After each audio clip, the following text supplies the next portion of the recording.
Dernier chapitre. C'est ce qu'a fait Tevik. Ça. Le principe de base.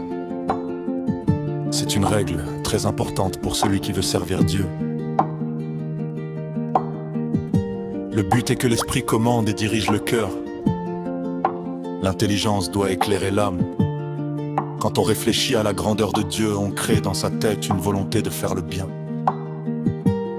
Pour s'éloigner du mal et ne jamais désobéir, même pour une petite chose.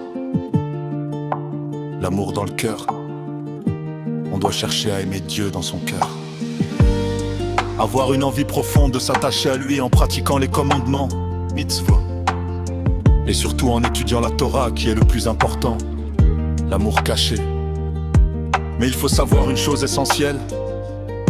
Même si ton cœur ne brûle pas comme un feu, même si tu ne ressens pas une passion immense, ton amour peut rester caché dans ton esprit. La logique de l'âme. Ton intelligence comprend que Dieu est tout, et que face à lui, le reste n'est rien. Il est donc normal que ton âme veuille le rejoindre. Il est logique qu'elle veuille sortir du corps, comme une personne qui veut retrouver celui qu'elle aime. L'action concrète.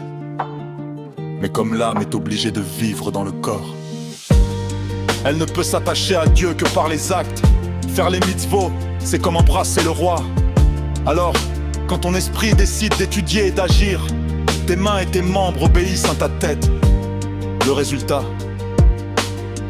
même si tu ne ressens rien de fort dans ton cœur, ton intention donne des ailes à tes actions. Tes actes montent très haut vers le ciel, parce que c'est ta réflexion qui t'a poussé à agir. Sans cela, tu ne penserais qu'à tes besoins personnels.